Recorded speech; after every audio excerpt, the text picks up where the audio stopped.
Assalamu alaikum, Jai Hind, this is Nazia Katoch. In order to make our country stronger, self-reliant, superpower, we need economic justice to prevail. Economic justice is as significant as social and political justice.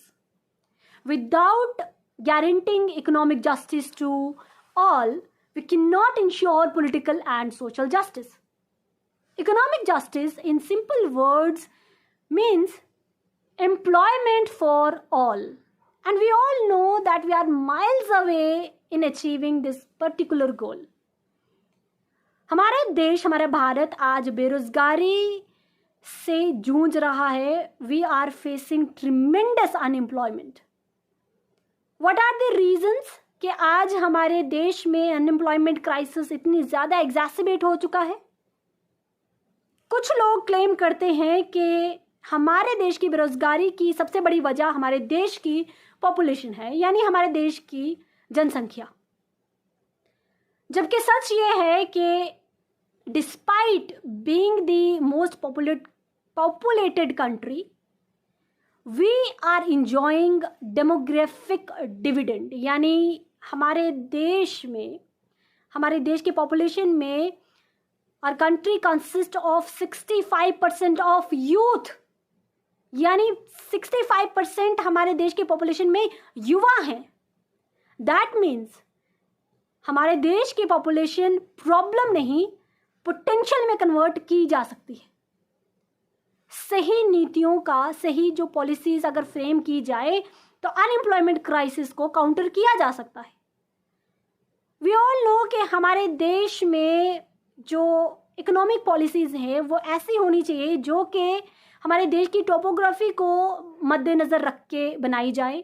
ऐसी policies जो हमारे देश के दो major element, यानी हमारे farmers, हमारे जो एग्रीकल्चर सेक्शन है, और जो हमारा लेबरर्स हैं, इनको कंसिडर करते हुए जो पॉलिसीज़ अगर इंट्रोड्यूस करवाई जाएं तो काफ़ी हद तक हम इस क्राइसिस से उभर सकते हैं. वी ऑल नो कि टेक्नोलॉजी के साथ साथ हमें अपने लेबरर्स का, हमारी जो वर्किंग फोर्स है, उनको भी कंसिडर करना है, क्योंकि हम कंप्लीटली टेक्नोलॉजी पर रिलाई नहीं कर सकते. We all know that India is a labour intensive country. तो जो पॉलिसीज़, जो इकोनॉमिक पॉलिसीज़ की जो मैं बात कर रही हूँ, तो अगर वो पॉलिसीज़ इन जो सेगमेंट है, जो हमारे एग्रीकल्चर सेक्टर है और जो हमारा लेबर इंटेंसिव फोर्सेस है, इनको अगर हम कंसिडर करें, इनको मद्देनज़र रख के बनाई जाए तो काफ़ी हद तक ये क्राइसिस जो है वो सॉल्व किए जा सकते हैं. हमारे युवाओं की अगर बात करें तो इतनी ज़्यादा पोटेंशियल हमारे युवाओं में है. इन वट एवर फील्ड अगर दे बीन गिवन चांस, उन्होंने हमेशा अपने आप को प्रूव किया है, देश का नाम भी रोशन किया और अपना नाम भी. पर हम we are lacking in providing them jobs, we are lacking in generating jobs for them, we are lacking in identifying their capabilities, their calibre. हमारे युवाओं के पास जो कैलिबर है, हम उन्हें आइडेंटिफाई नहीं कर पा रहे, उनकी एनर्जीज को हम प्रॉपरली चैनलाइज नहीं कर पा रहे. Half of our nation, remind you, half of our nation is unemployed. That means कि आधे से ज़्यादा नेशन जो है वो बेरोजगार है.